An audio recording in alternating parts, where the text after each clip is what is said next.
The cameras flashed. The crowd froze. And just like that, Hollywood had a new obsession, or, well, in this case, Dubai. The desert heat is rising, the legal walls are closing in, and a whirlwind romance is crashing down. The headline says it all. Arrested in Dubai, her wedding is over. Oh, it's such a massive mess. And we are taking you straight into the heart of today's most chaotic source material. Exactly. Welcome to Starscope Report. Join Jordan and Jamie as they uncover Hollywood drama, music industry shakeups, and viral influencer scandals.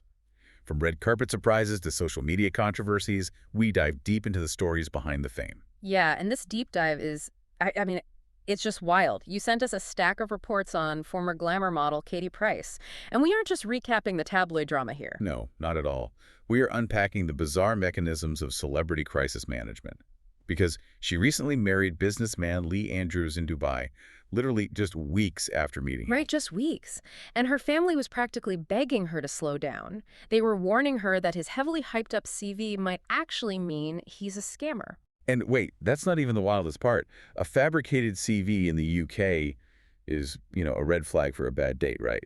But in the United Arab Emirates, it can escalate into a criminal travel ban. Oh, absolutely. The legal infrastructure there is no joke. If there is a pending criminal investigation or even a bad financial dispute, authorities automatically impose an active travel ban. Which means your passport is essentially frozen. Exactly. You physically cannot leave the country. And the geopolitical timing, we just saw reports of up to 70 British nationals locked up in the UAE just for taking drone photos. Oh, wow. Just for a photo? Yeah, right amid active missile threats in the region, too. So the physical stakes are incredibly high. Which makes her behavior so baffling. Rather than staying safely in the UK when the police probe into Lee started, Katie flew directly back to Dubai. Wait, she went back into the minefield? She went right back to reunite with him. She completely ignored the arrest warnings. That is insane. She is prioritizing the narrative of her romance over very real physical danger. It really is. But if you're loving these Hollywood twists, make sure you're subscribed. We've got even crazier stories ahead. Because wait till you hear what actually triggered the drama on their honeymoon. Oh, man. The honeymoon brawl. So the legal trouble naturally connects to this erratic behavior. Allegedly, on their honeymoon, Lee punched Paolo Caricatona's boyfriend square in the head. Caricatona. Yeah. And Carrie promptly unfollowed Lee. She publicly declared she is, quote, so over the drama. I mean, who wouldn't be? But Katie's reaction to her new husband's alleged assault is the part I really want to zoom in on. Right. She completely denies the punch even happened. Right. She literally called him her teddy bear. A teddy bear.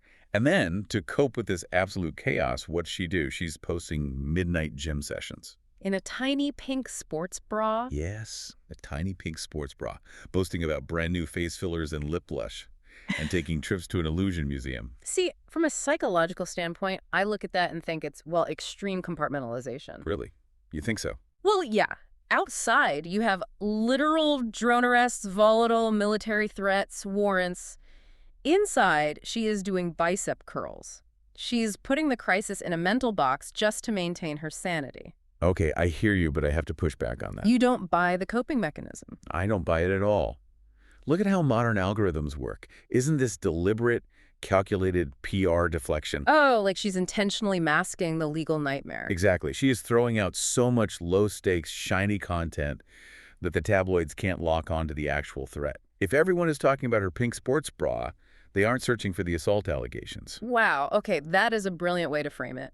By flooding the zone like that, she's essentially rewriting her own search results in real time. Right. It's like live streaming yourself rearranging deck chairs on a sinking ship just to make sure the audience looks at the chairs instead of the rising water. That is such a dark, funny image, but it's true. It manufactures a parallel reality where the only breaking news is her lip blush, not the police probe.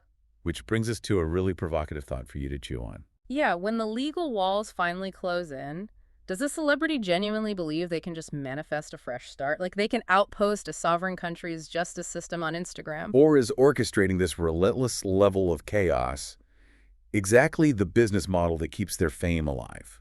Is the Illusion Museum just a fun tourist spot or a metaphor for her entire life right now? Such a good question. It really is.